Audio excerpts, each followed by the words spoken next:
بسم اللہ الرحمن الرحیم۔ السلام علیکم ورحمۃ اللہ وبرکاتہ۔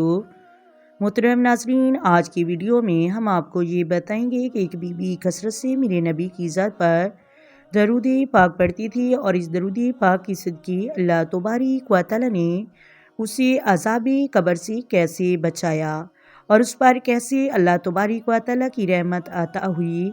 میرے نبی کریم کے زمانے میں وہ بی بی کثرت سے نبی کریم کی ذات پر درود السلام پڑھا کرتی تھی۔ جب وہ فوت ہو گئی، غسل دیا گیا، کفن پہنایا گیا، جنازہ پڑھایا گیا، اور اس کے بعد اس کے بیٹے اس کی تدفین کر کے واپس آ گئے۔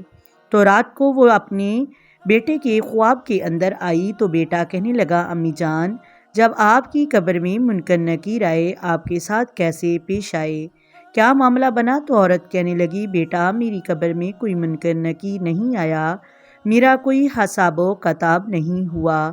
تو بیٹا کہنے لگا، امی جان، یہ کیسے ہو سکتا ہے؟ چاہے کوئی نیکوکار ہو یا گنہگار ہو، ان کی قبر کے اندر ضرور منکر نکیر آتے ہیں۔ ماں کہنے لگی، ہاں بیٹا، مجھے یاد آ گیا، جب آپ مجھے دفن کر کے واپس آئے تو میری قبر کے اندر 2 ڈراؤنیوں شکلوں والے فرشتے آئے، اور ان کے گز گز کے لمبے دانت تھے۔ جب دانتوں سے وہ میری قبر کی مٹی کو پھاڑتے ہوئے میری قبر کے اندر آ گئے، لمبے لمبے ان کے بال تھے، سیاہ رنگ تھے، ہاتھوں میں جہنم کے گرج پکڑے ہوئے تھے۔ شکلیں دیکھ کر ڈر لگ رہا تھا۔ جب انہوں نے مجھ سے سوال و جواب پوچھے تو ان کی گرجدار آواز سے میں ڈر گئی، میرا رنگ شک پڑ گیا، اور اچانک مجھے یاد آیا کہ جب دنیا پر مجھے کوئی مصیبت آتی تھی تو میں نبی کریم صلی اللہ علیہ وآلہ وسلم کی ذات پر درود و سلام کی نذرانے پیش کرتی تھی۔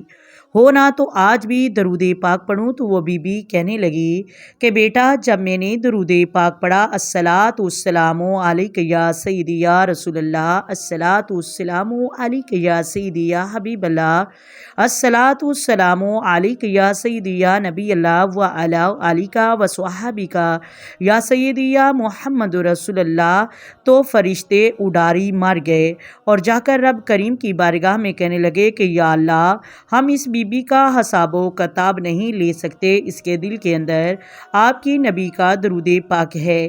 تو اللہ تبارک و تعالی فرشتوں کو کہا کہ اے فرشتوں، واقعی وہ بی بی میرے نبی کی غلام ہے، وہ عاشق رسول ہے، اور جس کے دل میں میرے نبی کا عشق ہوگا، میرے محبوب کا عشق ہوگا، تو اس کی قبر میں میرے نبی کا جلوہ بھی ہوگا، اور اس کو حوض کوثر کا جام بھی پلایا جائے گا۔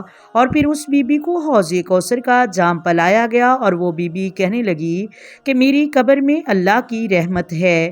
تو محترم ناظرین، ہمیں بھی چاہیے کہ اگر ہم بھی عذاب قبر سے بچنا چاہتے ہیں تو کثرت سے درود و سلام پڑھیں، اپنی نماز اور قرآن مجید سے پیار کریں۔ امید ہے آپ کو ویڈیو کی سمجھ آ گئی ہوگی۔ اگر ویڈیو اچھی لگے، ویڈیو کو لائک کر دیں، شیئر کر دیں، اور چینل کو سبسکرائب کر دیں۔